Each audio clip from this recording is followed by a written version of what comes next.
Waggaa 8 guutuu biyya Arabaa hojjettee Dubaay keessaa akkamittiin immoo hiriyaa isheef galtee qotiyyoo yookiin sangaa bittee akka inni qotu taasiste. Maaliif bajaajee hin binne yookiin immoo makiinaan binne yookiin immoo mana bareedaa akkasumas immoo fooqiillee hin ijaarre axamma shamarranii aa'u otoon abbaa manaa keetii ta'eetii nan si galcha abbaa keetti deebisee si galcheetaniin shamarran kan biraa barbaaddadheen fuudhuu danda'a. Ishee kam ishee bajaajee bittuu fi ishee qotiyyoo hin binne jechuudha. Bajaajee bituu dandeessu yookiin makiinaa yookiin immoo mana ijaaruu dandeessuun fuudhaa malee ishee akka kee qotiyyoo bittee natti laatte hoodhu qoti waliin jiraanna jireenya keenya waliin deemna hin guddanna waliin tattaafanna jettu maal gootaa jedhee jechuudha.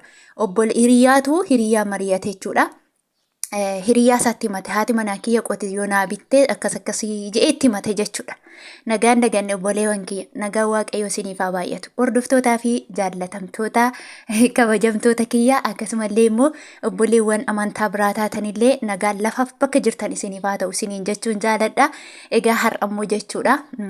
Mee sabiskiraayibii godhaa dhugaa dubbii cimtuu isinii qabadhee dhufe laayikiis godhaa sheeris walii godhaa dhugaa rabbii isiniin jedha waan bareedaa isinii qabadhee dhufe hanga dhumaatti viidiyoo kana aggeeffaa barumsa karaa lamarraa argachuu dandeessu.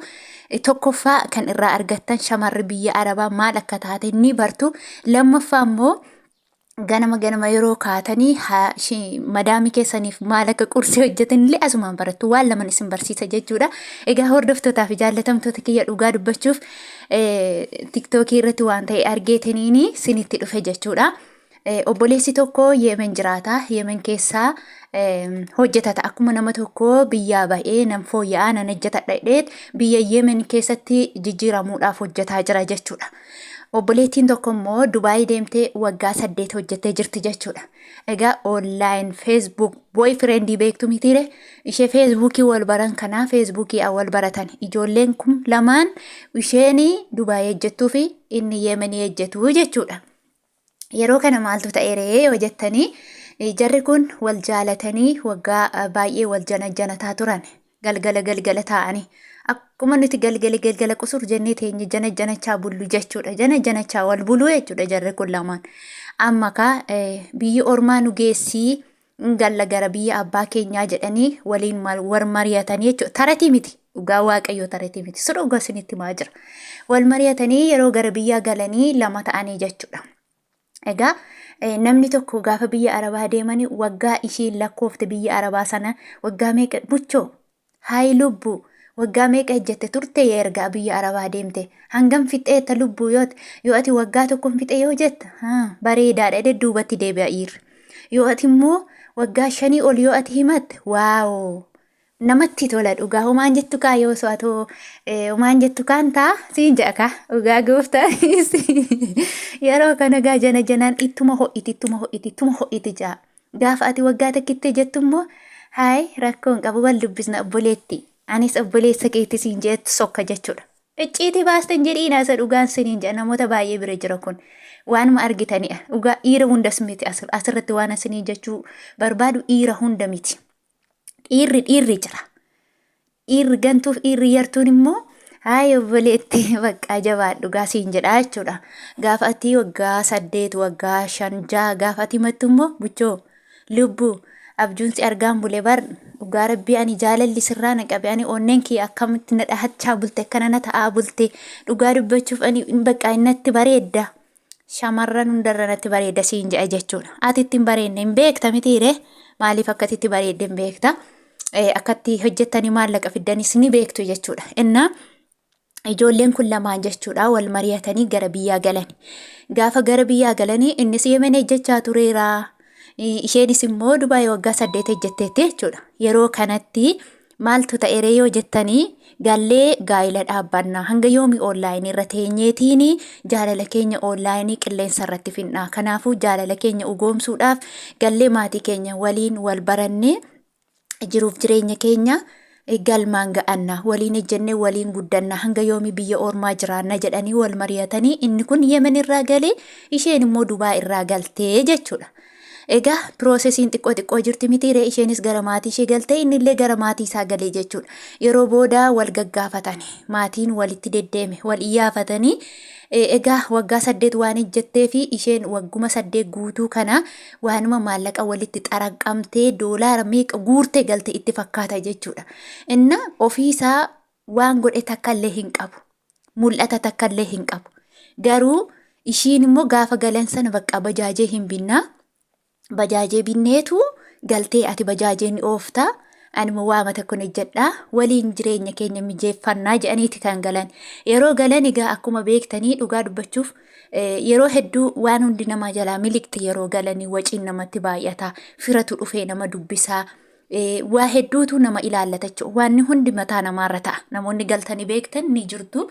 Waa hundatu mataa keessan irra ta'a jechuudha. Yeroo kana mucayyoon kuni maallaqni ishee bajaajii sana bituu dadhabee jechuudha.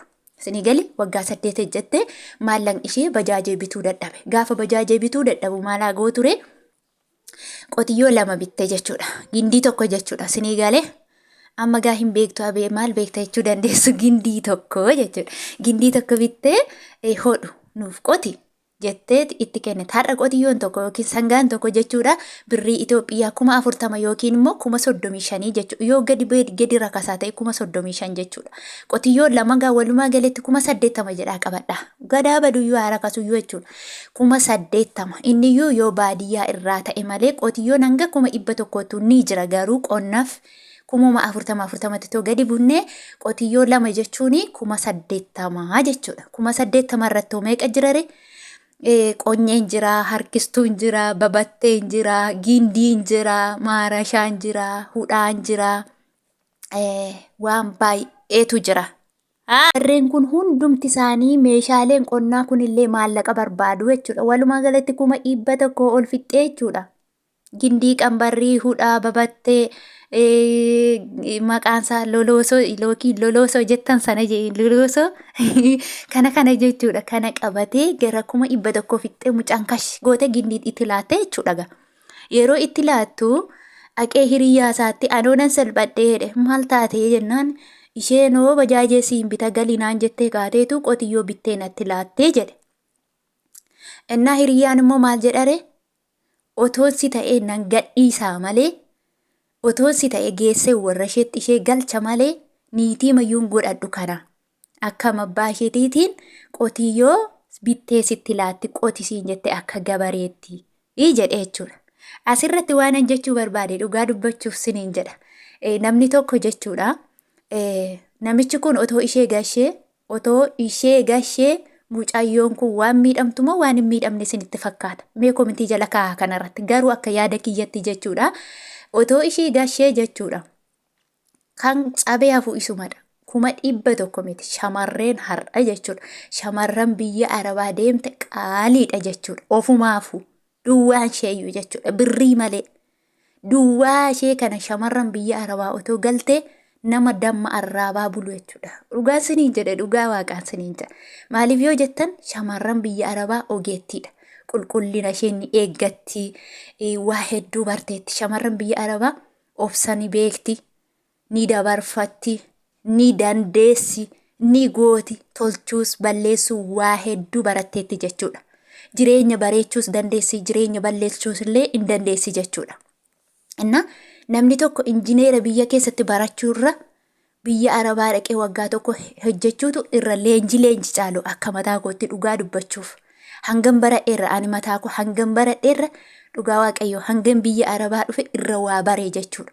Obsas, dandeettiis, ogummaas, qulqullinas waa hedduu biyya Arabaatti baranne jechuudha. Kanaafuu shamarran biyya Arabaa qaaliidha jechuudha. Isatti badee 100,000 miti. Shamarran biyya keessaa bakka wiigii mataatti waqarattee chaappistikii dhiitti laaxatteetu surree ligensii tokko mallaxxaf caammaa silipeeriitti fatte liphib jette. Ishee biyya keessa jirtu. Bajaajii yaabbachiisa geesse buna obaasee galchaa. Bajaajii yaabbachiisa geesse iddoo tokko bashannansiisa. Maaliin birrii isaatiin? Taraa isaa yookiin immoo daboo isaallee buna tokko isaafi bituu hin dandeessu jechuudha. Paantii tokkoon 7 teessi. Sinii galee dhugaa rabbii isiniin jedha. Yoo isayyuu yookiin maatiin itti jijjiira yookiin immoo gurbichumti itti jijjiira. Shamarran biyya Arabaa ofii of dandeessuudha jechuudha. Of dandeessee nama taatee ofirra dabartee kan maatii ishee gargaartee obbolaa ishee barsiiftee akkasumallee maatii isheetti mana ijaartee maatii isheellee gargaartee bareechitee qe'ee bareechitee dabalataanis immoo jechuudha. Shamarran biyya yoon jajes immoo yaani dhugaa soba miti kaa yoon jaje maal fakkaata jechuu dandeessu. Yoon jaje waan dhugaa irratti hundaa'edha. Dhugaa siniin jedha waanuma dhugaa irratti hundaa'e. Nama baay'eetu obbolaasaa barsiise, nama baay'eetu haadhaaf abbaasaa lafaa kaase, nama baay'eetu mana bareedaatti ijaare, nama baay'eetu qotiyyoo bitee abbaasaaf kenne. Shamarran meeqa kanii biyya Arabaa jiru kan har'a hiyyeessota meeqa biyyarraa gargaaraa jiran. Namoota kufan kan kaasaa jiran shamarran biyya Arabaati. Kanaafiyyuu otoon si ta'ee intala kana galchee ka biraa fuudhaa. Yoo galchee hooree, yoo galchee xirriq maaf hin godhiin, maaf hin galchiin dhugaa rabbianii aariituman dubbadhe jechuudha. Maaf hin galchiin yoo galche maaltu dhufaree? Dhiiga maaltu gadangala'a? Dhiiga maaltu rooba jennaan yoo galte? Shamarran biyya Arabaa iddoon abdu bar dhugaa rabbi. Kuma dhibba tokkoon har'a isheen otoo buna gurgurteeti biyya Arabaatti malee namni hin guddatu, biyya keessatti hojjetee namni hin guddatu ni guddata. Hojii beekti kaa. Har'a sambuusaa tokko ta'u xabbastee guddachuu dandeessi. Har'a geemaatii tokko gooteetoo hojjettee buluu ni dandeessi shamarran biyya Arabaa hagabuun bultu. Garuu biyya keenya yoo xaafii boqqolloo xaafii qamadii daakuu boqqolloo daakuu yookiin immoo xaafii daakuu yoon dhibame hagabuu bulti.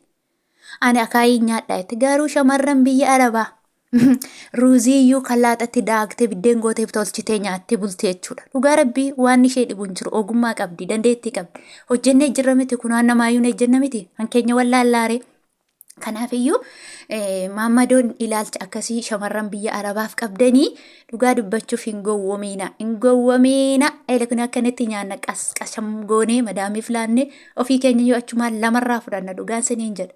Buna danfisnee shayii danfisnee akkanatti xiqqgoonee nyaachisnee xiqqgoonee habiibti yaa galbinuun jetti kaa yeroo kana baanne. Naa isin immoo waa habiibti yaa galbinuun hin jetta mindinna. Laayik godhame waan biraa walitti deebina.